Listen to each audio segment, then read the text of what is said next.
Are we on? Okay. Good afternoon, ladies and gentlemen. It's April 1st, 2017. Um, April Fool's Day. I think it's apropos to on that theme of being tricked. In a way, Fuller was tricked in that he was coming towards the end of his life. He really needed to publish. He'd been holding on to the Synergetics. Students had signed non-disclosure agreements. It was kind of hush hush.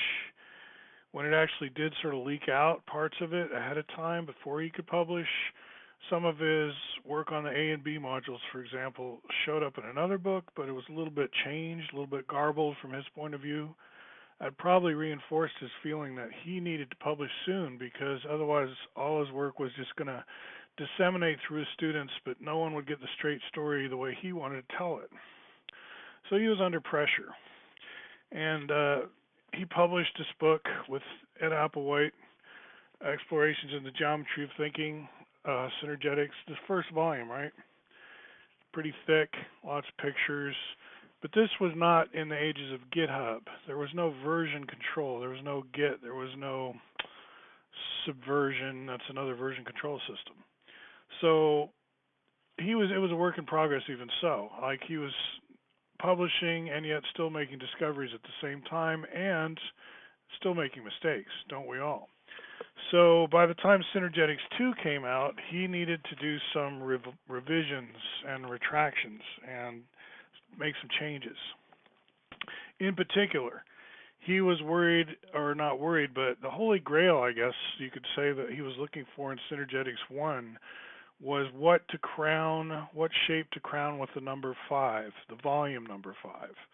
Like we have, let's scroll down here. This is my Coffee Shops network blog that we're looking at. Coffee Shops Network, by the way, is where you could go have some coffee or other beverage and play games like video poker, except the winnings, they go to the charity of your choice. They don't go to you. If it goes to you, that's what we call a casino, but this is a place to go and gamble for others. But they're not gambling games, really. They're games of skill that do have random elements in them because games tend to have random elements just like life. But if you score really high because you're really good at a certain game, that's more to World Wildlife Fund or whoever you want to support. Depends on the coffee shop, who you can support. Anyway, that's a whole other story. So Fuller had come up with this interesting set of volume relationships, which is also summarized in Wikipedia here. Look at all the whole numbers he's getting. Those are exciting to him. The tetrahedron now is our unit of volume. We've talked about the coupler in other videos. The 2.5 cube octahedron, that's the one with half the edge lengths of the volume 20 cube octahedron, which is down here. But where's the volume 5? Now there you see a rhombic tricontahedron with volume 5. But that's not where he started. In volume 1 of Synergetics, he was still thinking maybe a sphere spinning really fast, something like that. Like in this book, you'll find that the sphere itself is becoming is getting the crown for being volume 5. In Synergetics 2, I have the passage here in front of me. He goes to great lengths to describe how he had to back away from that, what his mistakes were. He talks about his subconscious demons. He talks about I was not confused about the arithmetical operations per se, blah blah blah. Well, actually, he talks about getting a hip replacement. Maybe that's why. I mean, he's made some mistake. I inadvertently produced a slightly greater than vector radius high frequency spheric polyhedron. I'm looking for the subconscious demon. Let me just type subconscious. There we are. My subconscious demon latched tightly onto this 5 and fended off all subconsciously challenging intuitions. And then he goes on to explain what's going on there. Erroneously did this. He had to write back to a mathematician, Ramsey Campbell. He gives credit to Robert Grip for finally convincing him that he was misconvinced.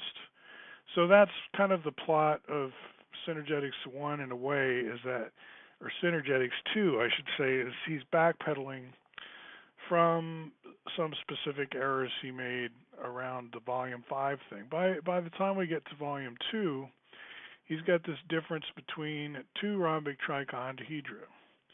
One of them, well, either one we could say because you can't really visually tell them apart. They're so close in size. But let's look at figure B here. That's the rhombic trichontahedron, and these crisscrosses define the 4 E modules per diamond face. So 4 times 30, that's 120 E modules. Now we call them E modules if this RT perfectly shrink wraps the sphere, meaning the distance from the crisscross to the sphere center is exactly one radius. If that's the case, then this shape overall has a size slightly bigger than 5, very slightly bigger. Now if we blow that slightly bigger size up, 5 plus, multiply it by phi, in other words all the linear dimensions go up by phi, then since the distance across this thing was exactly 1, now we scale it up to phi. We've got our phi rectangle. We basically now have the icosahedron we know from the jitterbug, the 18.51. So remember the cuboctahedron is 20. The 18.51 has the same edge lengths of 2. Now what do I mean by edge lengths of 2? That's clarified in this figure, not that figure. Kind of by this figure, more by this figure. The spheres that fill space with a density of about 0.74 in the CCP or the FCC, same thing, isotropic vector matrix, that way of packing spheres defines our edges of our tetrahedron, of our icosahedron, of our cuboctahedron. So that distance, diameter 2, is the distance of each, is the length of these edges of the cuboctahedron of volume 20. Then we go down to the 18.51, the canonical icosahedron you can call it. If you shrink this by phi, in other words multiply all the linear dimensions by 1 over phi, it shrinks down to an icosahedron that's, well, it's the rhombic trichontahedron in which this is embedded as one of the two duals that makes it. The long diagonals of the rhombic trichontahedron, if you multiply that by phi, you get the rhombic trichontahedron that is made out of E modules. So you take the regular icosahedron that we just talked about from the jitterbug, you see that triangle of long diagonals, that's one of the triangles of that icosahedron. But here we've already shrank the whole thing down by 1 over phi, and so now it exactly wraps a unit radius ball, okay? Those are the E modules. Now just a tiny bit smaller than those by a factor of 0.9994, and we can get you the exact expression, gives us the T modules. And they have a volume of exactly 1 over 24, the same as the A and B modules. This diagram or picture is meant to reinforce how close together in terms of size these two are. And remember, it's like 1 over 200 of an inch thick, with 2/200 of an inch difference given a 10-inch radius. So if you had a 10-inch T module, a 2/100 of an inch difference would get you to the E module, right? Now the T modules, they define a rhombic trichontahedron of exactly 5.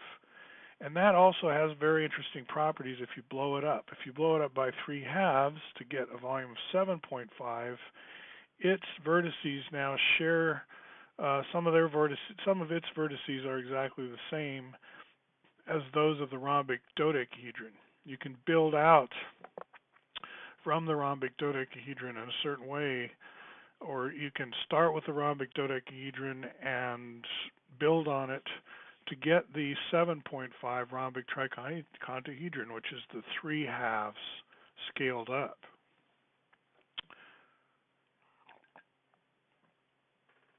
A little coffee there before I run out of speechability. So that rhombic tricontahedron again is, or excuse me, rhombic dodecahedron is this guy. The one that shrink wraps a sphere. It's made out of, we could say, couplers. It has a volume of 6. This one has a volume of exactly 5 if it's made of T modules. If it exactly shrink wraps the sphere, then it's made of E modules.